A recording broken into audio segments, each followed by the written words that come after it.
Bonjour mesdames, bonjour messieurs. Soyez les bienvenus à cette réunion de présentation du chiffre d'affaires du premier trimestre de l'exercice 2020-2021 de Wavestone. Les personnes qui vont intervenir ce soir sont Pascal Imbert, cofondateur et président du directoire de Wavestone. Bonjour Pascal. Bonjour. Et Tiffany Bordier, directrice financière de Wavestone. Bonjour Tiffany. Bonjour. Pour le bon déroulement de cette conférence, nous vous demandons de désactiver votre caméra et nous allons maintenant désactiver l'ensemble de vos micros.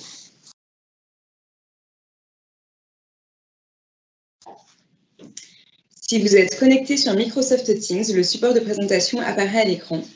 Si vous êtes connecté par téléphone, un lien disponible dans l'invitation vous permet d'y accéder.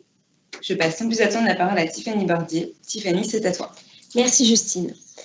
Au premier trimestre de l'exercice 2020-2021, le chiffre d'affaires de Wavestone s'est établi à 94,4 millions d'euros, soit une décroissance de 4% par rapport au premier trimestre de l'exercice précédent. À périmètre échange constant, la décroissance s'est établie à 10%. Ce recul correspond à un retrait de l'activité d'environ moins 15% par rapport à la situation d'avant le Covid-19. Pour faire face au ralentissement de l'activité et atténuer le coût de la sous-activité des équipes, nous avons eu recours au dispositif d'activité partielle à hauteur d'environ 11% des effectifs facturables sur la période. Si on regarde maintenant nos KPIs, et plus particulièrement le taux d'activité, vous pouvez voir que, impacté par les mesures de confinement puis par la chute de la demande, il s'est établi à 63% sur le premier trimestre 2020-2021 contre 71% sur l'ensemble de l'exercice précédent.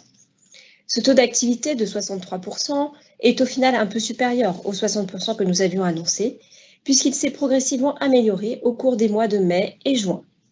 Dernière précision pour cet indicateur, les taux de cette année et de l'an dernier sont exactement comparables, puisque nous avons fait le choix de considérer l'activité partielle comme du temps non productif de nos consultants, à l'instar de la formation par exemple. Le trimestre a par ailleurs été marqué par un retour de la pression sur les prix. Cela se matérialise à travers les exigences tarifaires plus soutenues de nos clients et à travers quelques renégociations d'accords cadres. Toutefois, l'effet sur les prix reste pour l'instant mesuré, avec un taux journalier moyen qui s'est établi à 857 € sur le trimestre, en repli de 2% par rapport aux 878 € constatés au cours de l'exercice précédent. Enfin, après avoir été fortement perturbés en avril et en mai, les prises de commandes ont connu une amélioration sensible sur juin. Sur l'ensemble du trimestre, le recul de la prise de commande par rapport à la situation pré-Covid est de l'ordre de moins 15%. Du fait de la baisse graduelle des effectifs, notre carnet de commandes progresse un peu pour s'établir au 30 juin à 3,7 mois, un chiffre proche des 3,5 mois constatés au 31 mars dernier. En ce qui concerne les effectifs, Wavestone a instauré pour rappel un gel des embauches dès la mi-mars. Celui-ci est toujours en vigueur à date. Il est à noter que les contrats signés avant l'arrêt des recrutements ont été maintenus et ont donc généré des arrivées de nouveaux collaborateurs au cours du trimestre. Au 30 juin 2020, sur 12 mois glissants, le turnover s'établit à 15% contre 14% à fin mars. Cette hausse s'explique notamment par l'effet embarqué des démissions annoncées au cours du quatrième trimestre de l'exercice précédent. Pour autant, cet indicateur devrait baisser rapidement dans les trimestres à venir puisque nous constatons depuis la fin du mois de mars un rythme en très net recul, avec 2 fois moins d'annonces de démissions par mois. Compte tenu de tout ce que je viens d'évoquer, les effectifs de Wavestone sont en légère décroissance au 30 juin 2020, avec 3 434 collaborateurs contre 3 498 au 31 mars dernier. Je laisse maintenant la parole à Pascal. Merci Tiffany. Le marché du conseil est fortement impacté par le choc économique consécutif à l'épidémie de coronavirus. Nous le constatons tous les jours. Les entreprises manifestent un attentisme marqué, elles procèdent à des arbitrages dans leurs investissements et les plans d'économie se multiplient. Sur l'ensemble de l'année 2020, le cabinet Source Global Research estime que le marché du conseil pourrait reculer de 16% en Europe.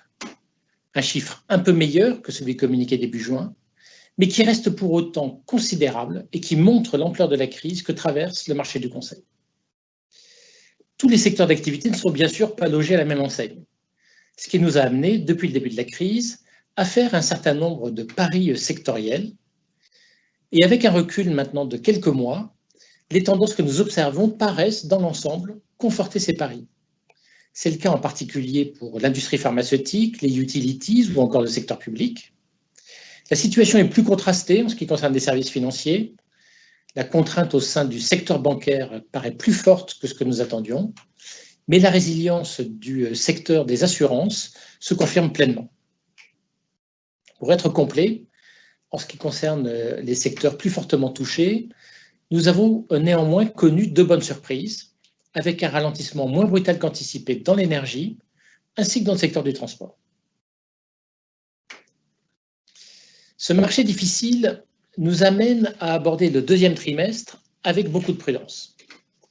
Même si nous avons connu une amélioration sensible de la prise de commande en juin, cette amélioration reste fragile et nous manquons de visibilité sur la prise de commande des mois à venir.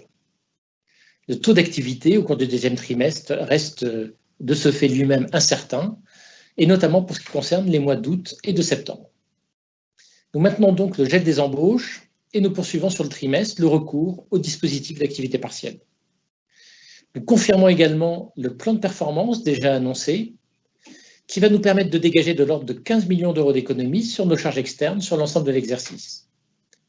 Pour mémoire, ces 15 millions d'euros d'économies n'intègrent pas l'effet des dispositifs d'activité partielle et ils ne prévoient pas de mesures d'ajustement des effectifs du cabinet.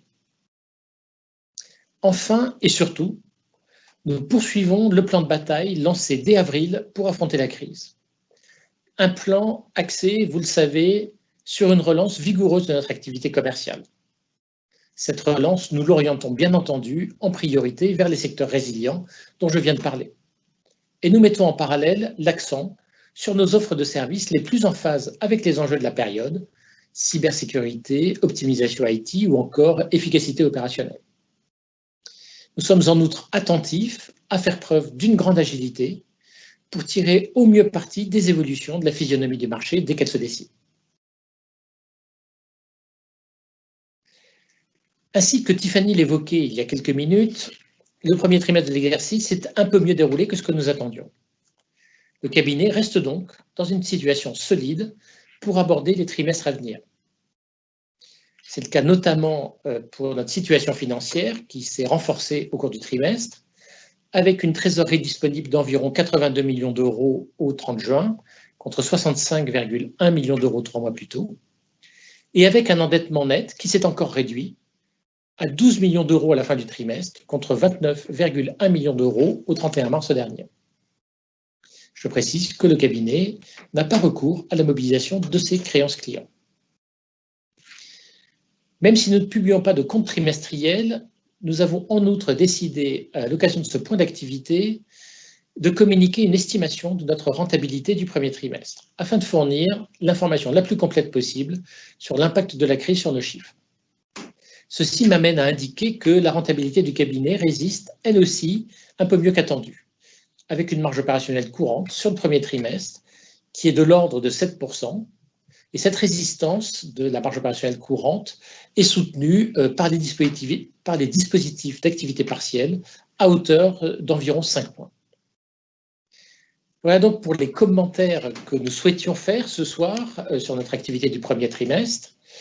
Je vous remercie de votre attention et je vous donne rendez-vous au 29 octobre prochain pour la publication du chiffre d'affaires du premier semestre de l'exercice 2020-2021.